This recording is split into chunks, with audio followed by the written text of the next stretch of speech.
if you tuned in late, my guest today is Kathy Belden, and she is a physical therapist with the Greenville Hospital System, the Cancer Institute, and she helps people who've been through some pretty traumatic times in their lives find a better way. Find a better way. Right? So if someone has been diagnosed with lymphedema, if they have active swelling, say in the arm, then there are some interventions that we can do to make that better. One of those interventions is compression. So during treatment phase, we use short stretch bandages. They look like ACE bandages, but they're not. And we layer them, so we create greater compression to lesser compression up the limb to help move fluid out and prevent fluid from refilling. We do a technique called manual lymph drainage, which often people call a massage, and it's not. If you're deep enough to be in the muscle layer, you're too deep. It's a specific skin stretch technique that moves along the collectors of the lymphatic system and helps drain fluid out of a limb. So it's the retention of fluid that causes the swelling in arms and legs. The swelling is a retention of fluid because there's been some slowdown in the system. And that could be because of surgery, it could be because of a trauma, it could be because of a genetic condition, it could be because are a certain number of people who have primary lymphedema. Their lymphatic systems are just either don't have as many collectors, or their collectors do not move fluid as efficiently. Well, can you determine ahead of time who is going to have this after a cancer? We don't have an accurate way of determining who's going to get lymphedema and who's not. And huge numbers of people never have a problem with it. They go on and live their lives and never have any issue. Okay, now do you actually do exercise, physical movement of We some do sort? some exercises. We teach patients exercises for home that they do with their compression bandaging on, so that we catch their lymphatic system between their muscles underneath and the compression on top. And that helps to then drain fluid out of that limb. And then we talk about skin care. We talk about being very meticulous to prevent virus, bacteria, fungus, those things that our lymphatic system has to fight from getting in through the skin because you've either nicked a cuticle or you were out gardening and got scraped by your roses. So, but of course, now that we're heading into this time of year, wearing sunscreen and doing simple things to take care of your skin, whether you're a cancer patient or not, or anybody else, is important. What is your advice? Important.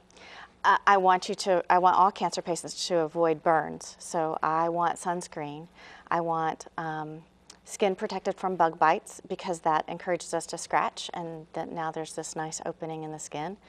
I want us to be protected from briars if you're taking down stuff or if you're trimming back things.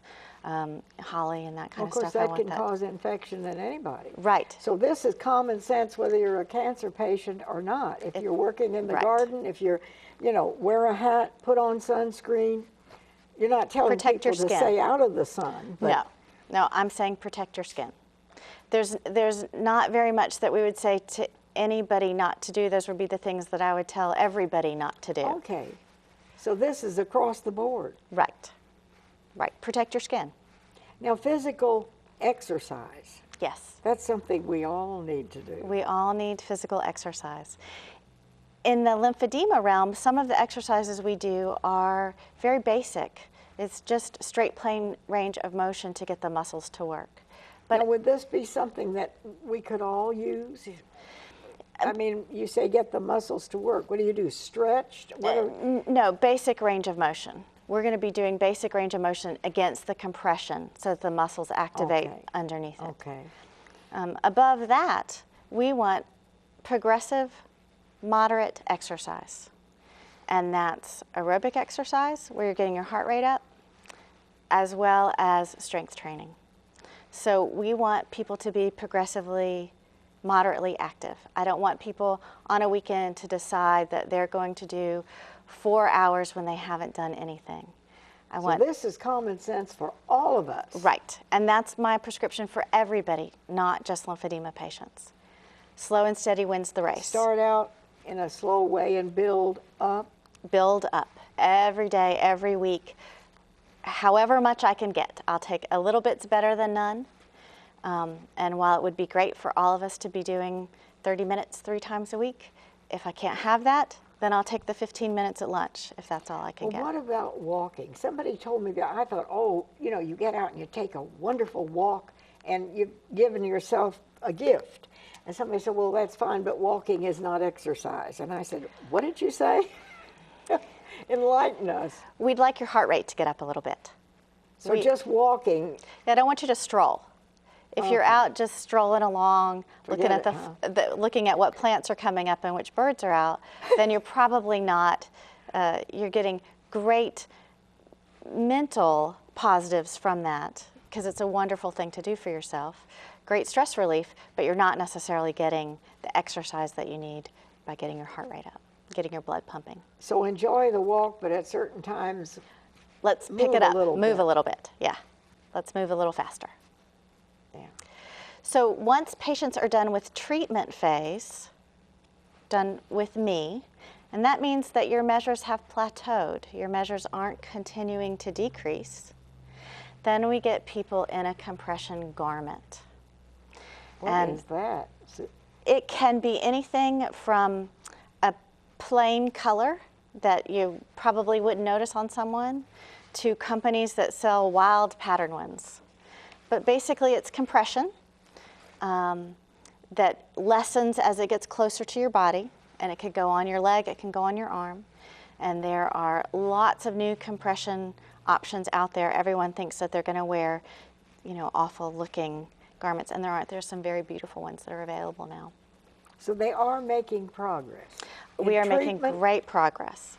And in research. Yes, yes. Both for cancer treatment and cancer survivorship. And you see people surviving longer and living better lives. It isn't just to survive, but it's the quality of a person's life. Right, right. I want to give people the tools to go back to doing what they want to do. Whether that's my 24-year-old who wants to kayak, or the 85-year-old who wants to be able to wash all the windows in her house. Whatever that is that patients want to do, that's what I want to get us back to. What you do must be very rewarding. It is my dream job. It's what I love, yeah. And I'm sure you have a great outreach to many people. Yeah.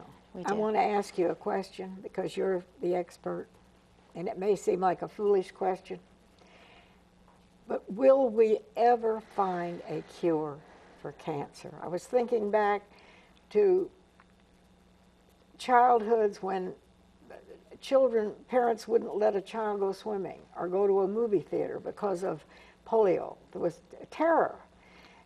Now you don't even hear about it. Will we ever reach the point that we can do for cancer what they did for polio? In my heart, I have to say yes. I have to say yes, that one day we'll find that. I think cancer's a much more complicated disorder. I think that there are a lot more facets to it.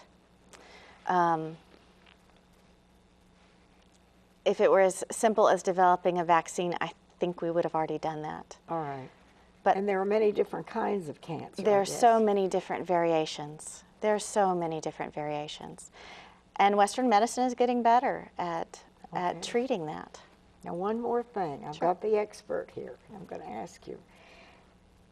Is there anything that the average person, all of us out there in humanity, can do to help ourselves not become a cancer patient? I think if you look at the recommendations, we're looking at plant-based diets. You just made healthy, my day. Plant-based diet. Plant-based diets. So put down the red meat. Put down the cigarettes. Put down the cigarettes. Exercise. General health. Drink a lot of water. Drink water. Limit your alcohol consumption.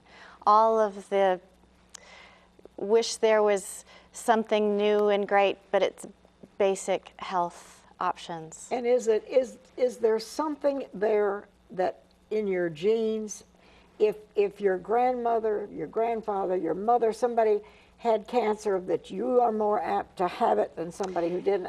In some cases, yes, and But it's not inherited. The Cancer Institute does genetic testing Okay. on certain patients who meet certain criteria to determine if that is genetic and just what you drew out of the cards, or if it's not. So genetic testing is available for patients who meet certain criteria. But they really have never proven that somebody who has cancer in their family is more likely to get it. Some cancers are Okay. genetically based and some are not. Genetically has been found for some cancers and not for others. But you feel that the future is bright, that they are working and making progress. Studies are happening all the time. So I have to believe that the future is bright and that one day we can cure cancer as well as prevent lymphedema. And you work with people of all ages. I do. Okay. Thank you for what you do, Kathy. Thank you. Thank you for sharing your knowledge with us today. And we'll do all those good things that Kathy Belton says us to do. So get out there, eat right, take a walk, put down the cigarettes, drink the water, eat fruits and vegetables. We can help ourselves every day and our children. We can. Yeah. Okay. Thank you so much. Thank you. Kathy Belton from the Greenville Hospital System Cancer Institute. And wherever you are, we wish you good health. We'll see you next time.